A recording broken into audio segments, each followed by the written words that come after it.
Pak, Bu, itu ada dua opsi disampaikan pada Habib Rizik Syihab. Opsi pertama, kalau pembunuhan 6 laskar FPI diteruskan, Habib Rizik masuk tahanan. Kalau pembunuhan laskar FPI itu tidak diteruskan, Habib Rizik bebas. Akhirnya Habib Rizik pilih opsi pertama. Beliau rela ditahan, tapi kasus pembunuhan terhadap 6 laskar FPI tetap diteruskan. Sehingga akhirnya bapak-bapak, ibu yang dirahmati Allah, jadi Habib Rizik, jadi mereka itu mengikat tangannya itu untuk mempermalukan ulama, untuk memperlakukan Habib Rizik. Tapi beliau cerdas, Pak. Beliau angkat tinggi-tinggi. Dengan borgol itu beliau tangkat tinggi-tinggi. Tujuannya apa? Ini sinyal. Jadi beliau angkat tangan, terikatin tinggi-tinggi untuk mempermalukan orang-orang yang berbuat zalim kepada ulama. Kezaliman dan akan dikalahkan tanpa kekerasan. Allahu Akbar, Pak. Begitu Habib Rizik masuk sel, dimasukkan di blok narkoba, para tahanan-tahanan yang bertato itu semuanya salaman, mencium, bahkan ada yang nangis histeris, nggak mau lepas. Akhirnya penjaganya melongo semua, Pak. Lu bahaya ini, kan kabeh tobat kabeh nih.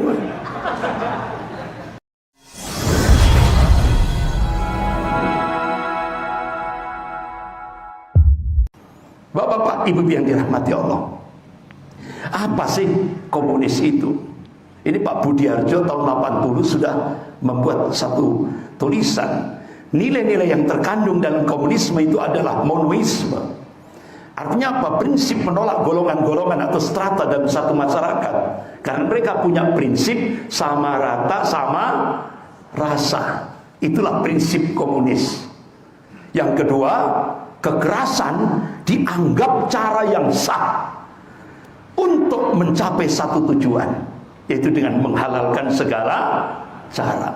Bahkan untuk merebut kekuasaan dengan membantai sekalipun, itu sah menurut ideologi komunis. Jadi seperti itu.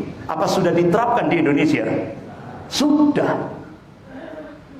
Kemudian yang ketiga, semua alat negara, polisi, TNI, birokrasi, media massa, intelektual, dan perundang-undangan digunakan untuk mewujudkan tujuan komunisme itu. Makanya kenapa mantan Panglima TNI, yaitu Bapak Jenderal Purnawirawan Gatot Nurmantio, memberikan penegasan bahwa benteng terakhir NKRI ini adalah umat Islam. Itu fakt nyata. Benteng terakhir tinggal satu, umat Islam yang bisa menyelamatkan NKRI ini. Karena ini tadi, semua alat negara digunakan untuk itu. Bapak-bapak, ibu yang dirahmati Allah, wa makaru wa makarallah wallahu khairul makirin. Mereka membuat makar, tapi Allah membalas makar mereka, dan Allah sebaik-baik membuat makar. Alhamdulillah, Allah munculkan Habib Rizik Syihab, yang beliau ini menurut analisa Dr.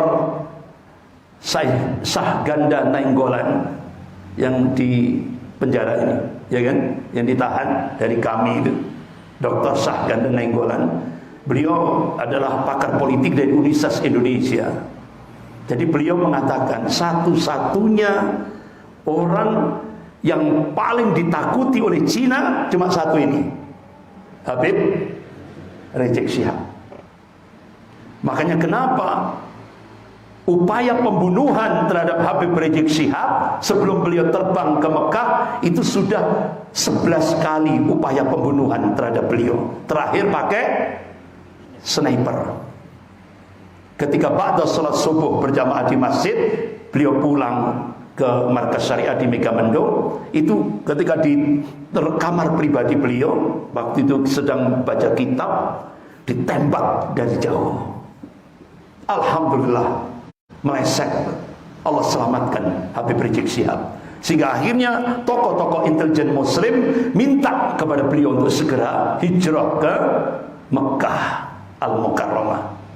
Jadi bapak-bapak, ibu yang dirahmati Allah, makanya beliau mengatakan selama 3,5 tahun itu beliau mencoba untuk melakukan muhasabah dan mengatur strategi apa yang bisa digunakan untuk merubah Indonesia. Akhirnya beliau menggerakkan jargon revolusi akhlak, solusi untuk Indonesia bermartabat, karena itu perintah dari Rasulullah SAW.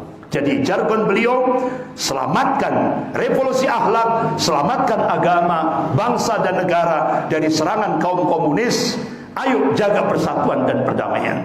Bahkan bapak-bapak, ibu yang dirahmati Allah, bulan Januari 2019 saya diterima di kediaman beliau di Mekah Al-Mukarramah. Beliau ngomong, Ustadz Andri, sebelum antum kesini ada pejabat tinggi negara datang menemui saya. Akhirnya orang namanya tamu, beliau terima. Beliau janji di sebuah hotel di lantai 16. Qadarullah, begitu sampai di situ beliau punya firasat tidak enak. Akhirnya beliau minta segera waktu itu juga pindah di hotel yang lain. Alhamdulillah beliau selamat dari operasi intelijen. Sampai di hotel itu, apa permintaan dari pejabat tinggi Indonesia? Habib Rizik, Habib duduk manis saja, kami sudah menyiapkan triliunan. Apa respon Habib Rizik? Beliau tolak triliunan itu. Saya cinta pada NKRI dan saya akan berjuang menyelamatkan Indonesia dari cengkraman komunis Cina. Itu. Jadi akhirnya bapak-bapak, ibu yang dirahmati Allah, beliau akhirnya terbang ke Indonesia dengan hambatan yang luar biasa dahsyatnya, ujian yang berat. Bersama keluarganya terbang dari Mekah ke Bandara Soekarno-Hatta. Bertubi-tubi, fitnahnya luar biasa. Jadi ketika beliau menjauh untuk menghindari perpecahan, banyak di Indonesia menyatakan Habib Rizik pengecut. Nah ketika beliau mendekat, ketika beliau pulang ke Indonesia, mereka bilang Habib Rizik sumber perpecahan. Ya kan? Hai. Jadi seperti halnya Rasulullah SAW ketika Rasulullah hijrah ke Madinah dikatakan pecundang. Ketika Rasulullah kembali Fathul Mekah dikatakan mencari peperangan. Ini. Jadi tidak akan ada cinta bagi orang yang hatinya telah buta di balik kebencian dan dikotori oleh kemunafikan. Ini. Sehingga akhirnya banyak statement dari pejabat-pejabat Indonesia, Habib Rizik itu bukan orang suci. Yang suci itu Khomeini. Astagfirullah. Tokoh Syiah disucikan, berarti akidahnya perlu dipertanyakan itu, Pak. Kalau kita manhaj akidah Ahlus Sunnah itu sudah sepakat, yang suci, yang maksum itu cuma satu. Siapa? Rasulullah SAW. Orang ini Khomeini dikatakan suci, orang Syiah dikatakan suci, ya berarti akidahnya tidak benar ini, Pak. Tapi ya, sampai itu dihina lagi Habib Rizik. Paling Habib Rizik yang jemput paling 100 paling. Ya kan? Allahu Akbar. Allah tunjukkan kekuasaannya. Yang jemput berapa, Pak? Jutaan. Yang jemput Habib Rizik di Bandara Soekarno-Hatta jutaan. Allahu Akbar. Dan itu diliput oleh media nasional dan media internasional. luar biasa, tidak ada yang seperti itu, Pak. Ya kan? Tidak ada yang seperti itu. Mana ada presiden disambut seperti ini? Tidak ada, Pak. Makanya Habib Rizik itu kelemahannya cuma satu, Pak. Ya kan? Kelemahannya cuma satu. Apa? Terlalu dicintai umat itu. Terlalu dicintai umat, itu yang membuat hasadnya orang-orang yang benci kepada beliau, sehingga akhirnya hasad, Pak. Masya Allah, jargon revolusi akhlak itu diterima oleh semua kalangan. Tokoh-tokoh Islam dan tokoh-tokoh nasionalis menerima jargon yang dibawa oleh Habib Rizik, yaitu tentang revolusi akhlak, solusi untuk Indonesia bermartabat. Karena persatuan umat ini jalan menuju perubahan. Sebagaimana Allah ingatkan dalam surah Ar-Ra'd ayat 11 itu, A'udzubillahi minasyaitonir rajim, innallaha la yughayyiru ma biqaumin hatta yughayyiru ma bi anfusihim. Sesungguhnya Allah tidak akan merubah kondisi satu kaum hingga kaum itu merubah apa yang ada pada dirinya sendiri. Jadi kalau saya korelasikan di Indonesia, Allah tidak akan merubah nasib umat Islam di Indonesia kalau umat Islam tidak mau berubah. Jadi ini quantum change, quantum perubahan yang diberikan oleh Allah. Allah tidak akan merubah nasib umat Islam di Indonesia kalau umat Islam tidak mau berubah. Nah, ini digerakkan oleh Habib Rizik Syihab. Alhamdulillah diterima oleh tokoh-tokoh Islam dan tokoh nasional. Tak akhirnya marah itu Pak Dewa. Pak D marah, langsung Kapolri dipanggil, copot 2 Kapolda, copot 2 Kapolres. Ya, Pak D marah. Dianggap 2 Kapolda memberikan fasilitas, memberikan kemudahan, sehingga dicopot 2 Kapolda, Kapolda Metro dan Kapolda Jawa Barat, termasuk 2 Kapolres dicopot. Sampai akhirnya bapak-bapak, ibu yang dirahmati Allah, jadi terjadi pokok pas gitu Pak, timingnya pas.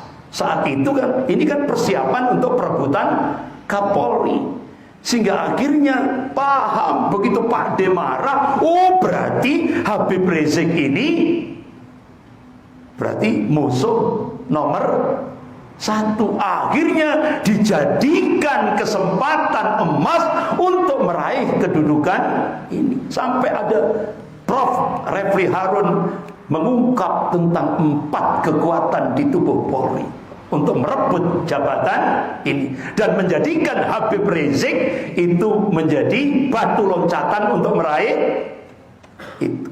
Termasuk juga di tubuh TNI untuk meraih jabatan Kasat, sampai akhirnya karena Habib Rizik ini merupakan batu loncatan yang paling the best untuk meraih jabatan, sehingga akhirnya sampai dikerahkan pasukan elit, begitu juga panser itu, sampai di medsos itu dibuat meme, oh itu keliru dengarnya, disuruh berangkat ke pertempuran kok berangkatnya ke Petamburan, bawa panser lagi, pasukan elit lagi, ternyata tujuannya untuk menurunkan baliho. Itu semuanya tidak lebih dari perebutan jabatan, dan Habib Rizik itu menjadi batu loncatan yang paling the best untuk meraih jabatan, sehingga akhirnya Pangdam Jaya bubarkan FPI, ya kan? Tapi akhirnya diluruskan oleh Majelis Ulama Indonesia Pusat yang FPI tidak bisa dibubarkan seenaknya oleh Pangdam Jaya, karena bukan tupoksinya. Itu harus membubarkan ormas, itu harus lewat sidang pengadilan. Prosesnya harus lewat pengadilan. Apakah ormas ini melakukan tindak kriminal, tindak pidana apa enggak? Nggak sembarangan Pak. Tapi alhamdulillah Pangdam Jaya klarifikasi.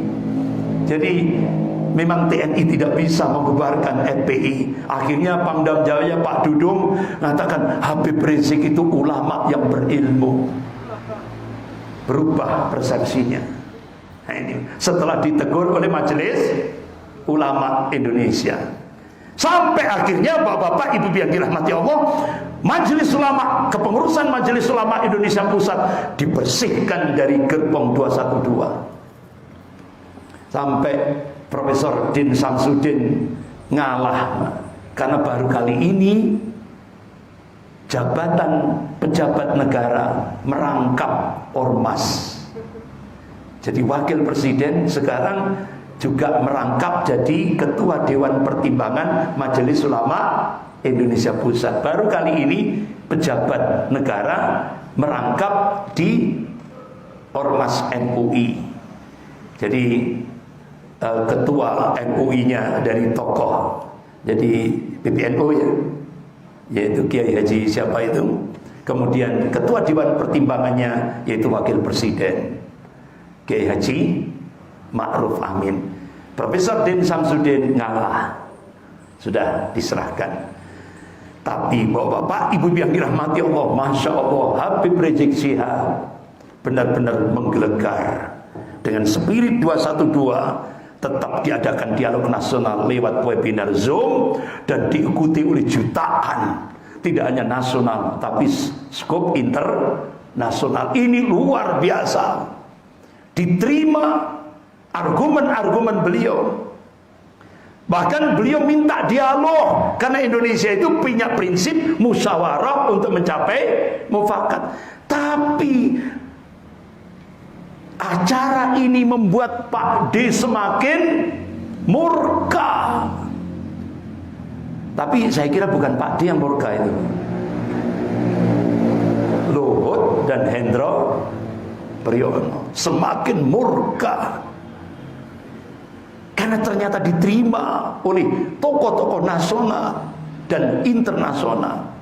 Sampai akhirnya mulai upaya pembunuhan yang ke-12.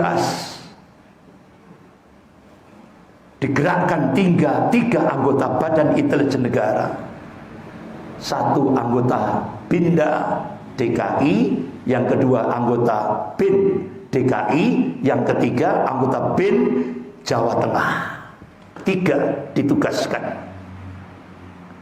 di Megamendung, Petamburan, sama yang satu mana? Megamendung, Petamburan, yang satunya mana itu? Sentul, Sentul Bogor. Nah, akhirnya yang khusus 3 anggota BIN yang ke pesantren Markas Syariah di Megamendung itu nyamar jadi wartawan, jurnalis. Bahkan mobilnya nomornya palsu lagi, Pak. Bawa drone super canggih. Dan drone yang super canggih ini tujuannya untuk membunuh Habib Rizik Syihab. Pakai drone super canggih. Wa makaru wa makarallah wallahu khairul makirin. Alhamdulillah, Habib Rizik Syihab diselamatkan oleh Allah. Jadi Laskar FPI melakukan gerakan kontra intelijen, ditangkap 3 ini, Pak. Anggota BIN Badan Intelijen Negara ini ditangkap, kemudian diinterogasi, ngaku, Pak. Ngaku. Hampir upaya pembunuhan yang ke-12 ini hampir terjadi. Nah, kalau pakai drone kan nggak ada yang disalahkan. Yang kena pidana kan drone, ya kan? Pesawat drone itu teman. Alhamdulillah selamat. Sehingga akhirnya operasi BIN membongkar operasi cipta kondisi menghilangkan Habib Rizik Syihab gagal. Sampai akhirnya Pejaten dan Trunojoyo panik, semua postingan terkait operasi Delima yang akan digunakan untuk upaya pembunuhan Habib Rizik yang ke-12 gagal. Itu postingan itu dihapus. Jadi sejak Jumat 4 Desember beliau sudah diincar untuk upaya pembunuhan. Pertanyaannya, apakah tim operasi Delima BIN yang menembak Habib Rizik Syihab dan keluarga ketika di jalan tol itu menculik dan membunuh 6 laskar Habib Rizik? Itu waktu itu Habib Rizik mengatakan, karena yang melakukan itu orang pakaian preman, bukan mobil polisi. Keesokan harinya, ini sudah makarnya Allah, Kapolda Metro Jaya ngaku bahwa yang membunuh 6 laskar pengawal Habib Rizik itu adalah polisi. Pertanyaannya, apakah Polri kerjasama dengan BIN? Itu pertanyaannya. Sehingga tanggal 6 Desember jam 22.45 Habib Rizik bersama keluarga, 12 perempuan, 3 bayi dan 6 balita turun dari Bogor ke Kerawang, ditembak. Sehingga terjadi kejar-kejaran itu antara laskar dengan aparat kepolisian. Pertama semuanya ngaku ini orang tak dikenal, tapi tidak tahunya besoknya sudah disampaikan oleh Kapolda Metro Jaya. Ternyata Polri sudah mengaku sebagai pembunuh 6 laskar. Nah ini Pak, jadi Hendro berhasil memanfaatkan titik-titik untuk menggunakan pasukan khusus Raja Wali dari BIN untuk membantai rombongan Habib Rizik sekeluarga.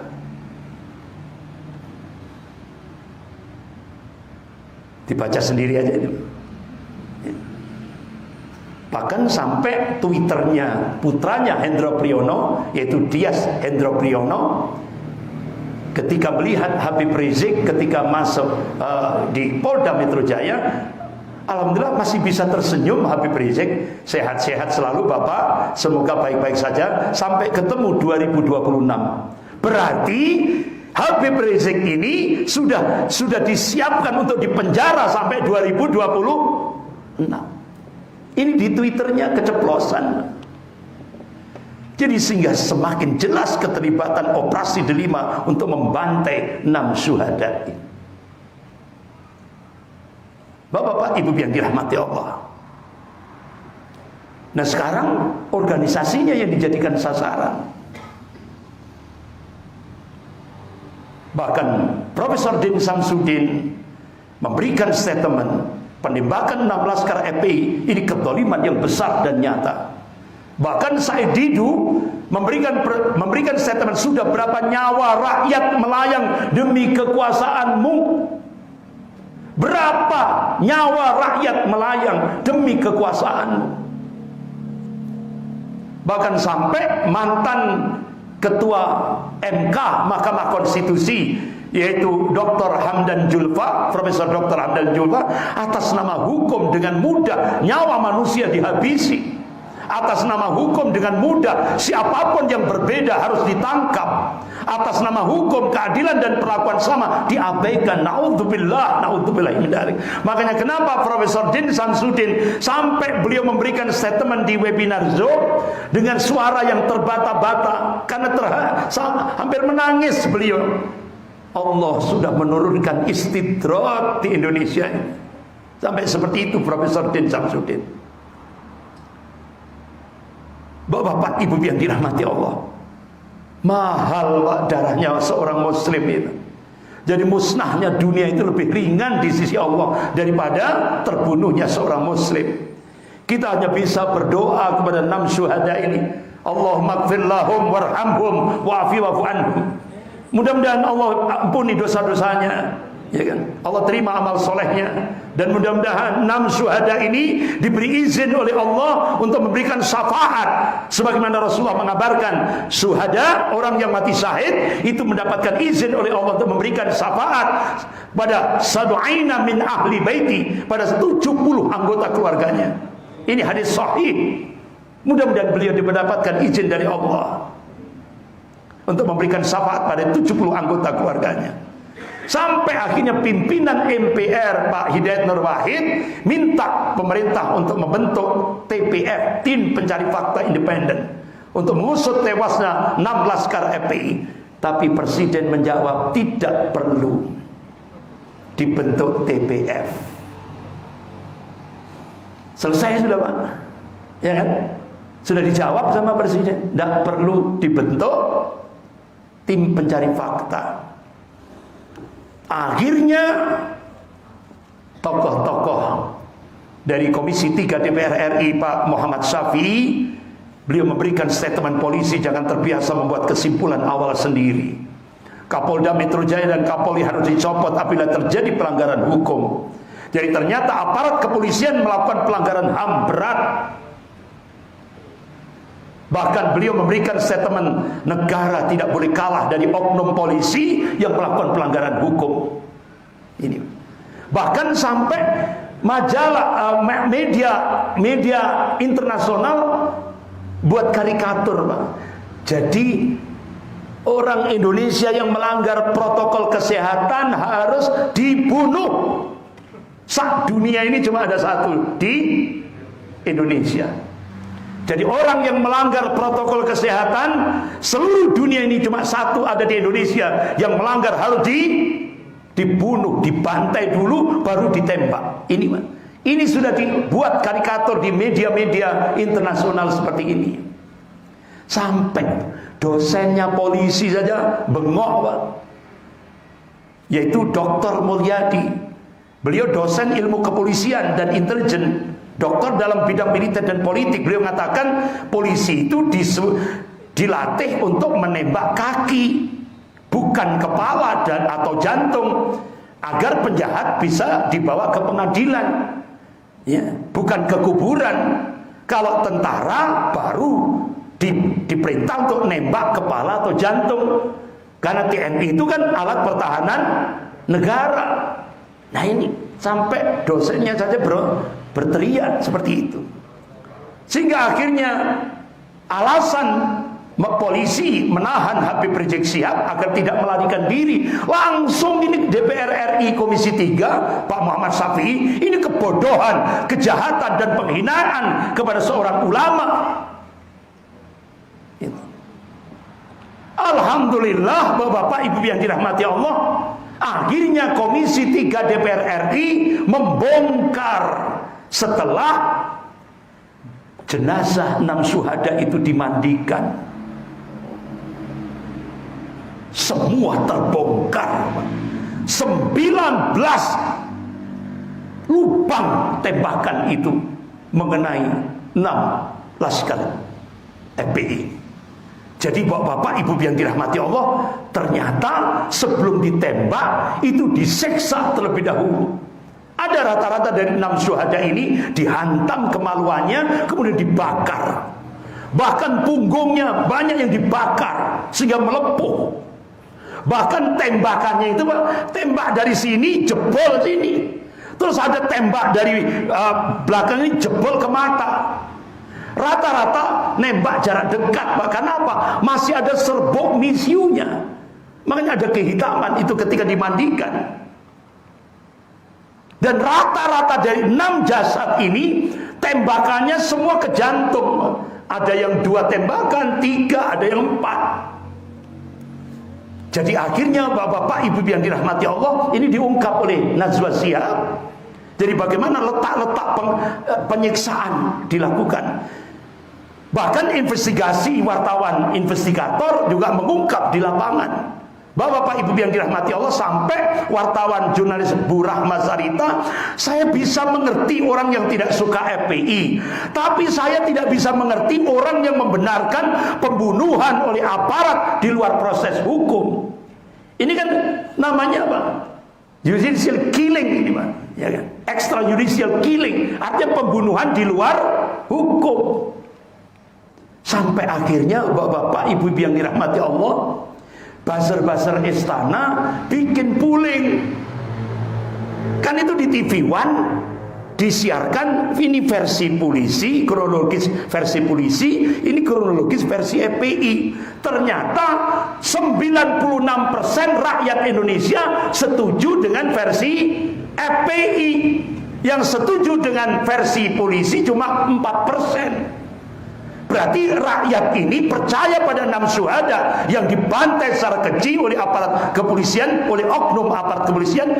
Bukan FPI yang menyerang polisi, tapi Kapolda Metro Jaya menyatakan FPI menyerang polisi. Sampai berubah-berubah itu. FPI menyerang polisi, dengan senjata tajam. Habis itu berubah lagi, bukan senjata tajam tapi senjata rakitan. Nah kalau senjata tajam merebut, kok yang mati kok FPI? Kalau merebut kan yang mati polisi, ya kan? Bingung lagi, pakai senjata rakitan, bingung lagi. Ya Allah, bingung.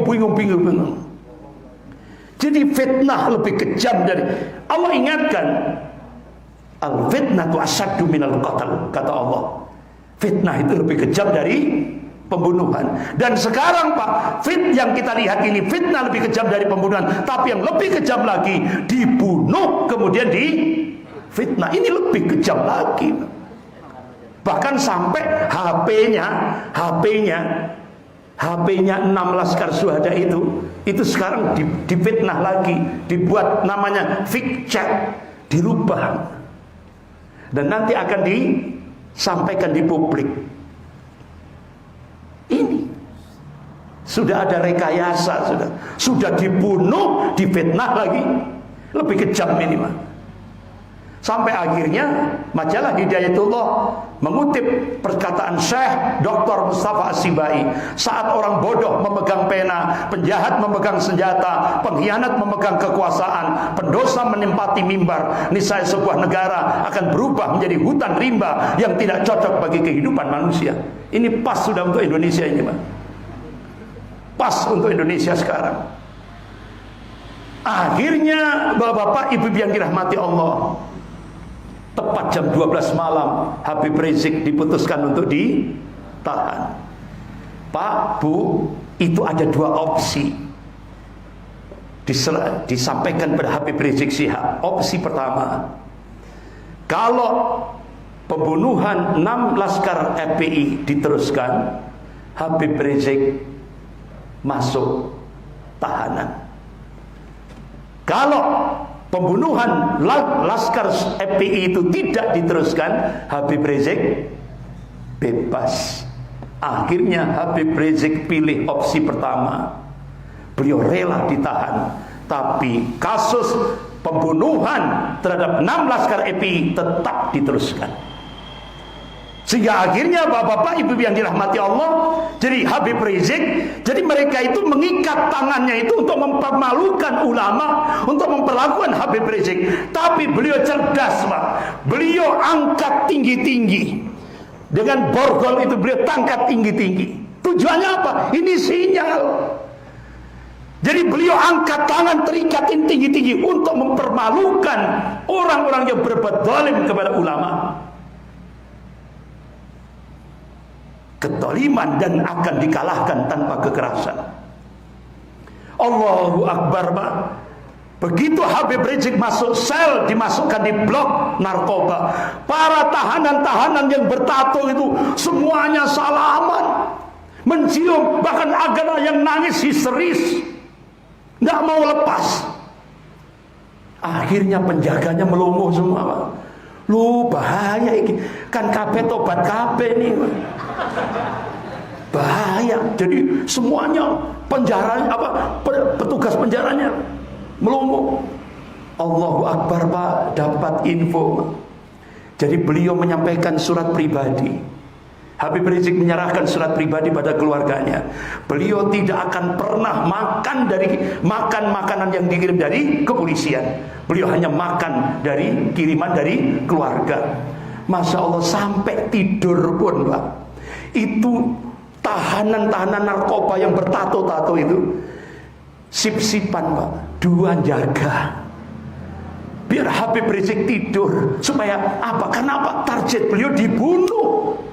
Habib Rizik akan dibunuh, targetnya. Jadi akhirnya tiap 2 simpan ini 2 tahanan narkoba itu gantian jaga ketika Habib Rizik tidur. Sip-sipan, Pak. Allahu Akbar.